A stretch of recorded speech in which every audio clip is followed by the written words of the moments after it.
296वां दिन पाक कलाम में से पढ़ेंगे इमसाल की किताब, उसका 25वां बाब, 21वीं आयत से लेकर 26वें बाब की दूसरी आयत तक।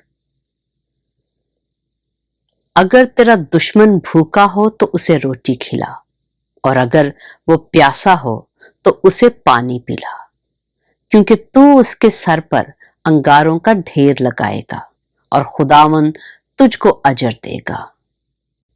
शुमाली हवा मींह को लाती है और गैबत को जुबान तुर्शरोई को। घर की छत पर एक कोने में रहना झगड़ालू बीवी के साथ कुशादा मकान में रहने से बेहतर है। वो खुशखबरी जो दूर के मुल्क से आए ऐसी है जैसे थके मांदा की जान के लिए ठंडा पानी।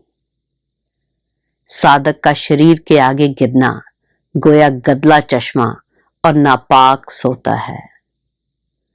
बहुत शहद खाना अच्छा नहीं और अपनी बुजुर्गी का तालिब होना जेबा नहीं है। जो अपने नफ्स पर जाबित नहीं, वो बेफसील और मिस्मार शुदा शहर की मानंद है। इमसाल की किताब, उसका 26वां बाब।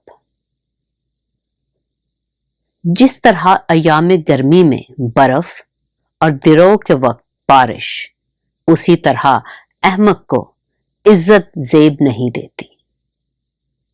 जिस तरह गोरिया आवारा फिरती और अबाबील उड़ती रहती है, उसी तरह बेसबब लानत बेमहल है। पाक कलाम के पढ़े और सुने जाने पर खुदावंद की बरकत हो।